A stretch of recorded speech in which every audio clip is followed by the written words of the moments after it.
Hey guys, thank you for being patient. We had a little doggy situation. Somebody decided he wanted to go greet some golfers. So he went and said hi. So let me know. I'm gonna give it a couple minutes and see. Winston, you wanna say hi? Were you naughty? Did you run on the golf course? Yes, you did.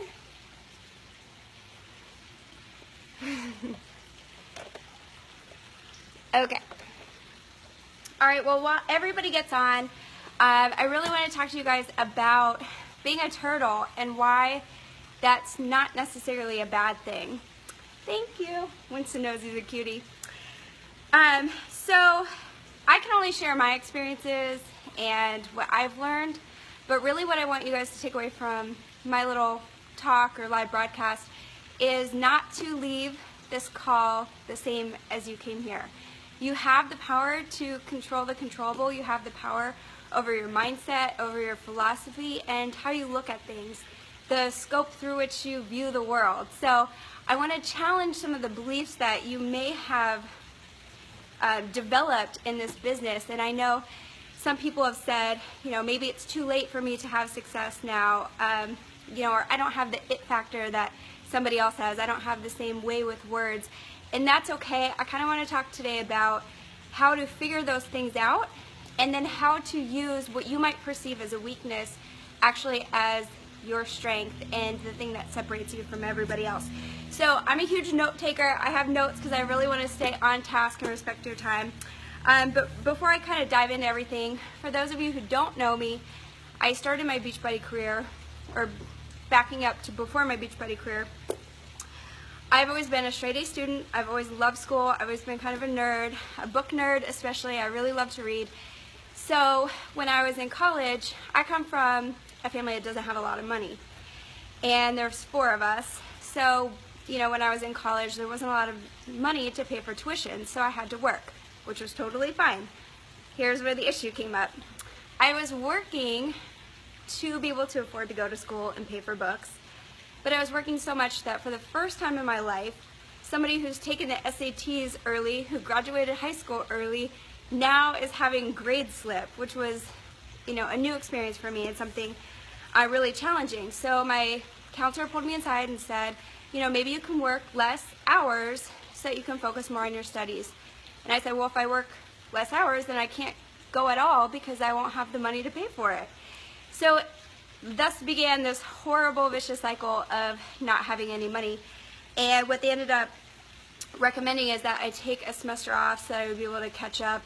Well, a semester turned into 2 semesters, turned into 3 semesters, and now I'm a college dropout who has never gone back.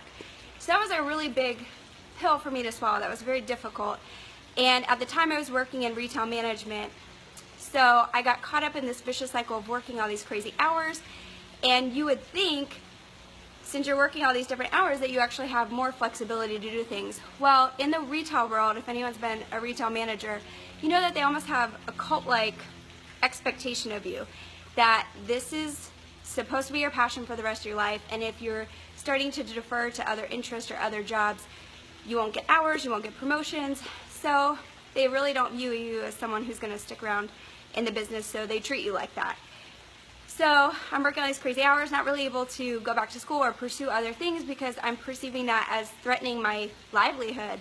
So I'm stuck in this horrible cycle, barely making ends meet with the money that I was making, and then eating at Subway and Quiznos and Chick-fil-A for lunch. So now I'm 20 pounds overweight. So I go to the gym, and I would spend even up to 2 hours on the treadmill or elliptical. And actually I ended up gaining weight, which is pretty funny because I had no idea what a complex carb was. Here I am, 25 years old, not in the place I thought my life would be. Here I am with all these like dreams, and I had this feeling that I would do something amazing and cool with my life. And now all of a sudden I'm a college dropout, I'm 20 pounds overweight, I'm in a dead-end job, and I'm barely making my bills each month. You know, and it was a very stressful time. So I late one night saw a P90X commercial, and I bought that for full price before the days of challenge packs. And then I went on Team Beachbody website, and saw that you could become a coach. And this is the part where I can't really explain, and some of you may relate to this. I can't really explain why, because I really thought it was a scam. I really thought, am I going to put my social security number into some mystery website to do some job to make money that I don't even understand or know what it was. This was back in like the end of 2010, before network marketing was more prevalent and people knew anything about it. So I had this glimmer of this is the path I'm supposed to take, but I have so many questions about it and so many insecurities and worries, but I'm just going to jump, you know, like in head first and see what happens, basically. So I did that. And I had all these reasons why this business had to work. I had all these things going on in my life, but this is like the end of the line. If this does not pan out, I don't know what I'm going to do, because I was so sick of being stuck in that vicious cycle of paycheck to paycheck and in a job that I felt no purpose, no meaning, no higher, you know, like purpose, really, like no love for it, no direction with where I was going. So as a new coach, I'm broke, 25 years old, and I worked my tail off, guys. I listened to personal development. I was doing every training resource. There wasn't a whole lot from Beachbody back then, but I was doing every training resource, getting on every team call, participating in every way that I could, getting out of my comfort zone, and doing things like shake and share parties, which you guys probably don't even know what that is, where you invite people over to drink Shakeology at your house and try it. I was doing all these things, really just diving out of my comfort zone in every imaginable way. And when I calculated how many hours I worked versus the income that was coming in, I don't want to set your expectations. Beachbody does not guarantee income, but I made a whopping 73 cents per hour based on all of the hours I was putting into this. So I sucked. I didn't know how to talk to people. I didn't know how to make a sale. It was 6 weeks before I convinced somebody, like God love her, to buy Brazil butt lift. And I just felt completely like, what do I do? Where do I go from here? Because obviously there's something I'm doing that's not right. Because you see other coaches, you instantly start comparing, like, okay, I've been doing this for X amount of time and they're making this amount of money and I'm only making nothing. I'm only making like one sale a week. So it was frustrating, you know, and it's like, am I really going to keep putting my effort into something that's not paying off? But the thing about Beachbody, and Scotty said this the other day, you do a lot of effort in the beginning for virtually zero reward, if not zero reward. The only reward you have is your own personal sense of accomplishment, which can be amazing in and of itself. But financially, there's not a whole lot of reward. And then over time, that actually starts to shift. And right now, I don't do nearly as much work. I still love what I do. But the income has gone, you know, up exponentially. Again, Beachbody does not guarantee income. So how did I go from broke at 25 to Millionaires Club at 31? Because, you know, anytime I would hear these stories, I'm like, well, but how? But what did they say? What did they do? What were the things that that coach was doing specifically? And again, you start comparing and you start thinking, well, I got to do what they're doing. And I've got to follow this path because obviously that's success. And while it is true that success leaves clues, it's so important to reflect on what other people are doing and make it fit to you. So I want to talk about what I didn't have going for me. I don't have an outgoing personality. I'm very introverted, and in fact, I'm pretty shy, which, you know, not a lot of people know. I'm not somebody that really likes to go up to a lot of people and talk to them. It makes me like break out in a sweat. I'm even nervous getting on the live call still after 6 years. I didn't have a huge network of people, and I didn't have a supportive network when I started. So the people that I knew, I know some of you guys are from Pittsburgh. Pittsburgh historically is a working class city. So back in 2010-11, before anyone knew what network marketing really was, that was in our generation, they're like, make money online? How? Why? You know, it wasn't the set path of what you do. So people were really skeptical, and I cannot blame them for that. But people were not only skeptical, they were actually kind of mean about it. So I didn't have this like network of people, this warm market that I could just go to, and my family has never really been, you know, I didn't know what a complex carb was until I was 25 when I started doing Beachbody. So my family wasn't into health and fitness. I'm not into health and fitness. I'm not a lover of fitness or a trainer or someone that had any knowledge of that before. So I felt like that was working against me. I don't have a lot of experience with network marketing or trying to talk to people or sponsoring coaches. I felt like that was working against me. I didn't have a beach body. I didn't have results even when I started. So I had all these things in my mind that I'm like, well, that's a ding against me, that's a ding against me, that's a ding against me. And instantly you're looking at your sponsor coach and you're like, okay, well, they're successful. And like for me, it's like Lindsay, who I love. And I'm like, well, she's blonde and beautiful and she's got a really great way of explaining things and she's really good with words. So she's all these things, and I don't know if I have that it factor that she has. I don't know if I can do what she does. So does that mean that I can't be successful? So I really had to have a shift in my philosophy, a shift in the lens through which I was viewing Beachbody and through my life and myself. And I started to think, okay, I might not have that going for me, but let me take stock of what I do have going for me. What are the things that I'm good at? What are the things that can work for me? What are the things about me, my situation, my experiences, my story that I can use to be successful? I had a willingness. I had a need. I was eager to learn and be successful and to have money and to have freedom. I was excited. I had that enthusiasm that you get as a new coach. I had time, and I don't mean time at the time. I had time as in the future. I kept thinking, am I going to keep doing what I'm doing and stay here? Or am I going to think about the actions I need to take to create a better future? And it's so funny because just about maybe 3 months ago, I actually talked to an ex-coworker of mine who 6 years later, guys, 6 years later, is still there doing the same job. And I was thinking about it today because I actually started crying. I don't know if it's the pregnancy hormones, but I was like, oh my gosh, I was like almost like shaking thinking, what if that was me? What if I was where I was 6 years ago? Who doesn't want to grow and learn and have a better future? And it does make me sad to think of those people who aren't willing to do that work, to put in that work. And not everyone needs to be an entrepreneur. Not everyone has that hunger inside them. Not everyone has the desire. Some people are really comfortable or happy with where they are, and that's fine if that's their goal. But it does make me sad to think about, that could have been me. I also had a willingness to set my ego aside and to try new things and to figure out, okay, flexibility. I'm going to try something, and if it doesn't work, that's okay. I can try new things. I wasn't so rigid in, well, if I don't do it exactly, say it exactly the way Lindsay says it or another coach says it, that I can't be successful. This is the big one for me. I am resourceful and curious. You guys, I would show you my phone right now, but pretend like this is my phone. In your palm of your hands, you have every resource on the planet. You have Google. So what if I wasn't a trainer, I didn't have experience? I have my own experience with P90X and health and fitness to share. If somebody asks me a question, I can Google it and say, well, here's what I found. This is what might work for you. Here's what I've tried.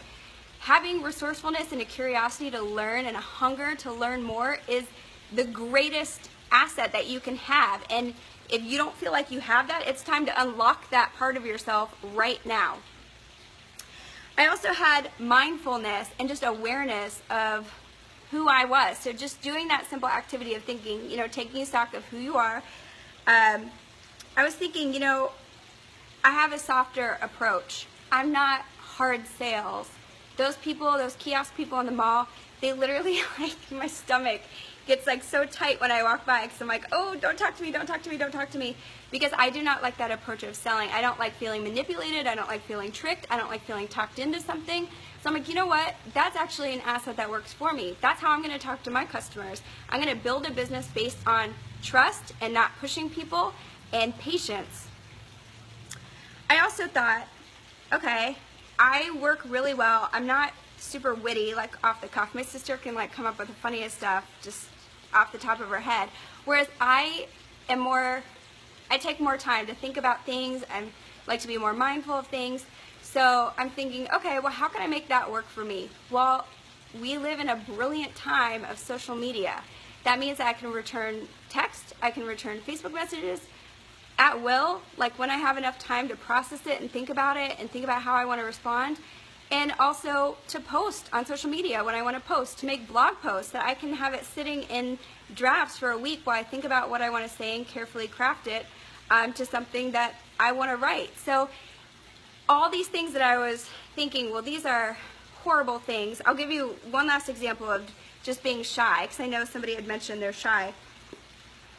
When I think of being shy, that instantly in a business world seems like such a detriment. That seems like a horrible thing. But I thought, how can I take advantage of that, and how can I make that work for me? Well, being shy, I understand how other shy people feel.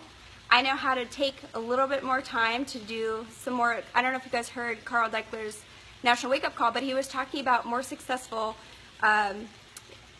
people who are selling take more time in the investigation phase, in discovering about their clients, their needs, their wants, their goals, their desires.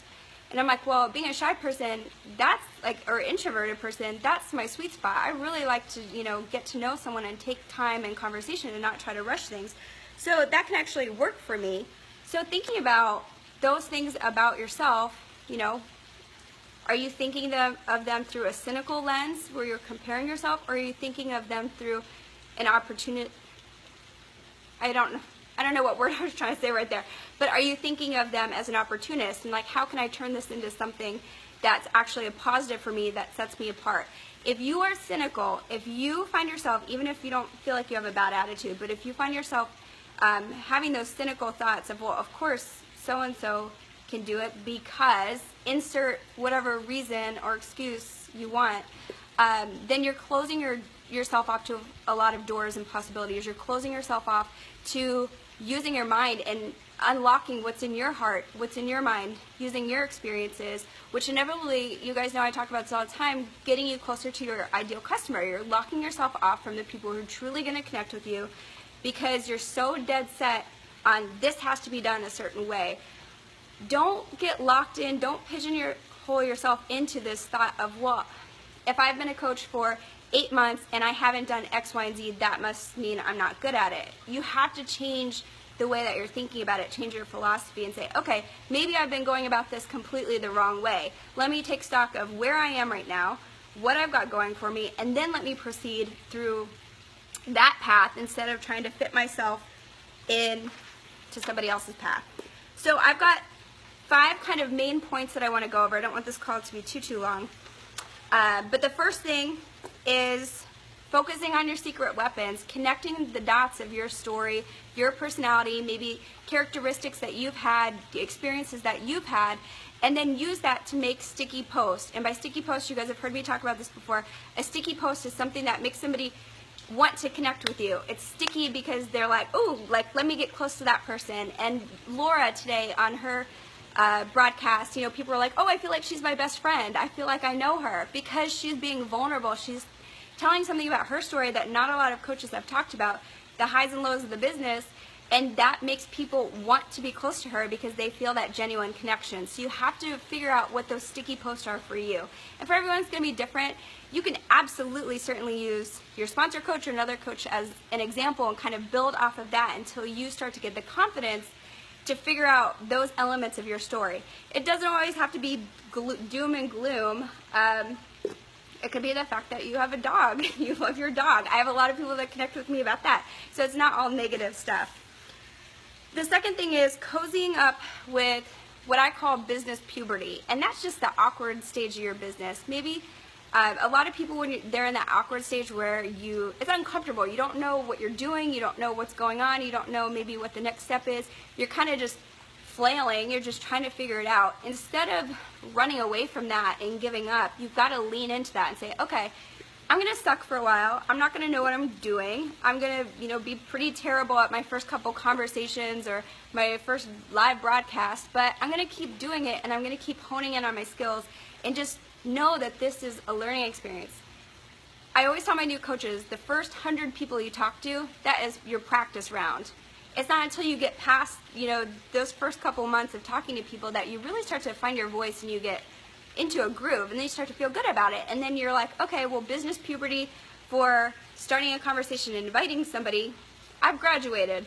I have officially gone on to the next level. And then guess what? You're nervous about the next thing. You're nervous about creating a website. You're nervous about training your coaches. There's always going to be that next level in your business, so you have to get comfortable with that feeling of not always having a firm grasp on things, but using them as things that you're working toward, goals you're working toward. If you are stuck, this is my third point, if you are stuck, what is the lesson that you need to learn? Because there's clearly something that is happening, a roadblock that most likely you're putting in front of yourself that is stopping you from continuing to get success.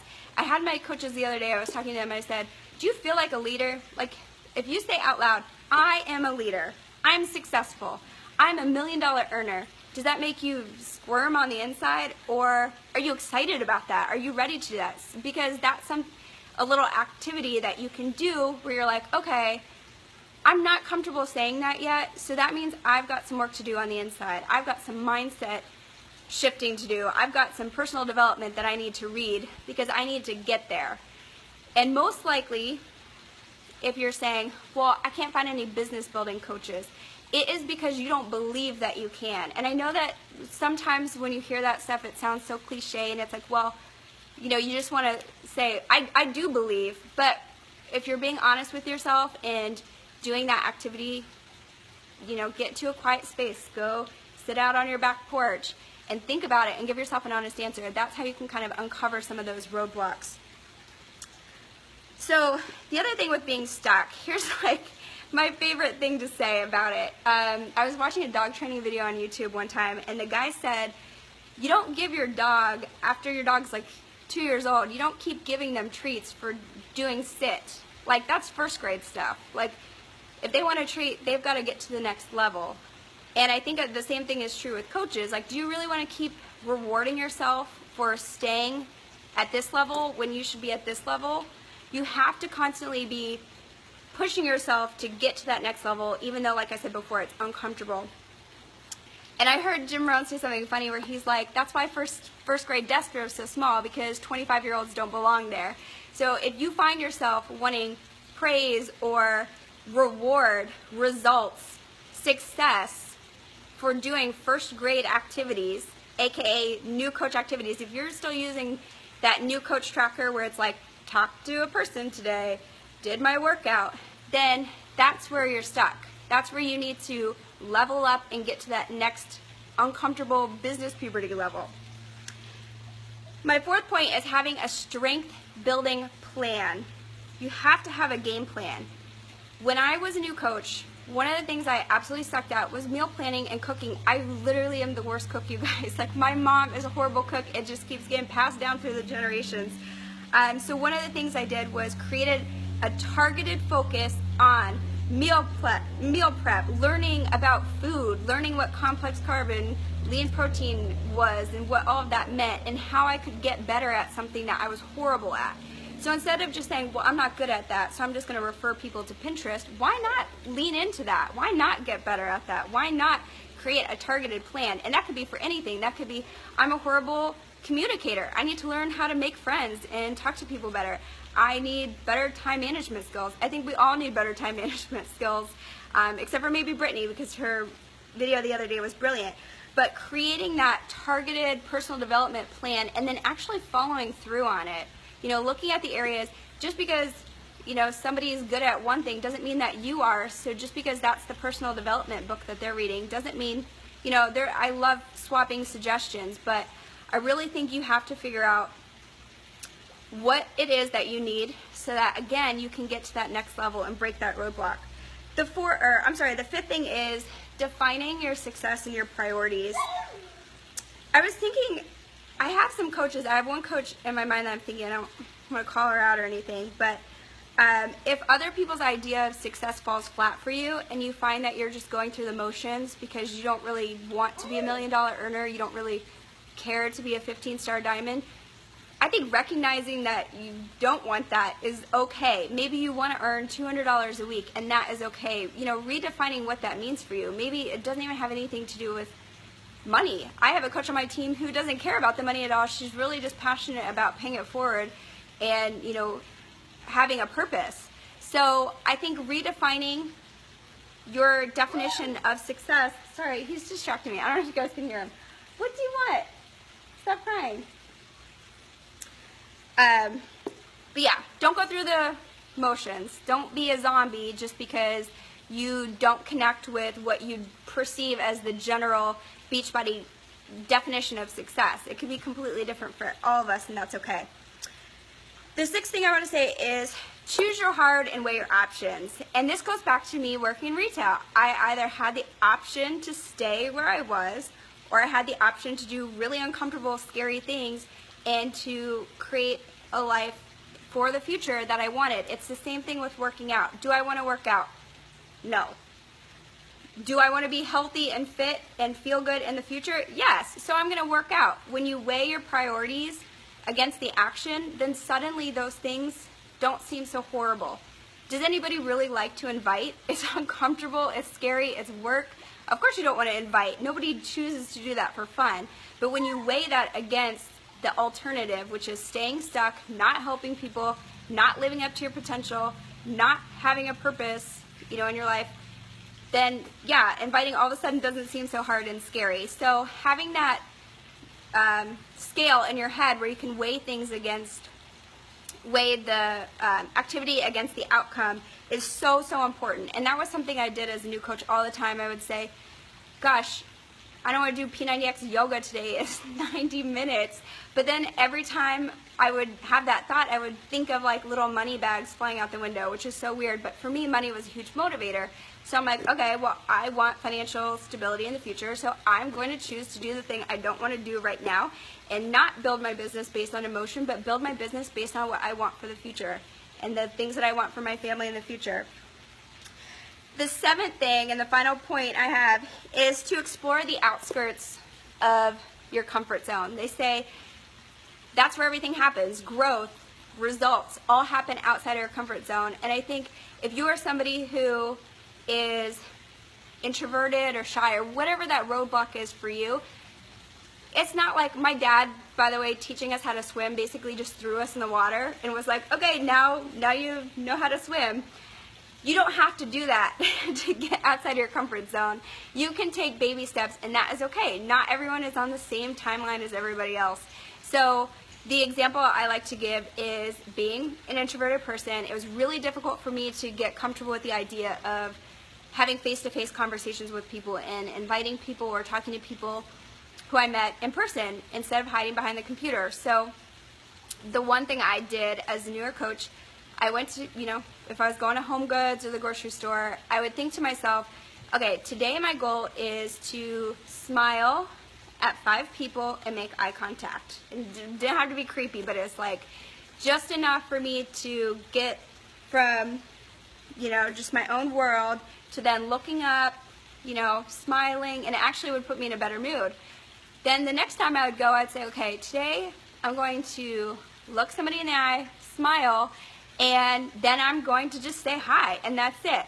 So from going from just smiling to then making eye contact and smiling and saying hi, and then the next time it was add in a compliment, and over time those small incremental things, I began to get more and more comfortable with doing something that was outside of my comfort zone. And then now I feel like, you have enough, you build up experience, you build up, I don't know what word I'm searching for there, but then you gain confidence, so it's not as big of a deal. So the same thing with inviting people on your Facebook page. Yeah, the first couple times it's like, gosh, this is really uncomfortable and this stinks. But over time, as you continue to do it and take those little steps, you get better and better and better. So I can open it up for any questions, but I wanted to give you guys the takeaways that I would love for you to share in the comments. And I wrote them down so I wouldn't forget what I wanted to say. So activity number 1, think of 2 to 3 things that set you apart. And like I said, that could be characteristics about yourself, that could be personality, that could be experiences, that could be circumstances, that could be anything about yourself that sets you apart from what you perceive to be needing to have to be a successful coach. Whether you think somebody has to have an outgoing personality, or you think somebody has to be blonde, or you think they have to be 5'7", whatever that looks like for you, what are the things that set you apart from your perception of what you need to be successful? And then, bonus, how do you change your paradigm to make that something that works in your favor? The next thing is, how do you beef up your belief or knowledge? And like I said, that could be about time management, that could be about communication. How are you going to create your own personal development, plan to work on those areas where you can get better, where you can improve? And last, which hard will you choose? Will you be the person who sits there, the retail manager I talked to, who sits there 5 years later and has regret? Or will you be the person sitting in your amazing home, whatever that looks like for you, living the life of your dreams, having financial stability for your family, doing what you love? So what is it going to be? Are you going to choose the hard of regret or the hard of just getting in there and doing the work? So choose your hard, guys. I hope that helps, and I really hope that you guys feel like I touched on some of those things, because like I wanted to, because I know for me as a newer coach, you're trying to find your way, you're looking for the example, you're looking for success clues, but then it's like, well, how do I make that fit me? How do I make that feel right for me? Because somebody else's technique or way of running the business doesn't always translate to what's going to work for you or your personality or your style. If I had to do some type of hard sales, I wouldn't make it. I just wouldn't make it. I'm more, like I said, like the patient, take my time, build trust, not any pressure. I always like to leave a back door open so they could, politely decline. I don't like anyone to feel like I'm coercing them into doing something or tricking them or anything like that. So it really is about stop trying to make the square peg fit in the round hole and figure out how to take whatever it is about yourself and your situation, your personality, and make that work for you. All right, so if you guys have any questions, post below. I'm going to go snuggle him because he just keeps on whining over here. What do you want? Baby bear's out there, you can see her. All right, guys. Thanks for being part of this group.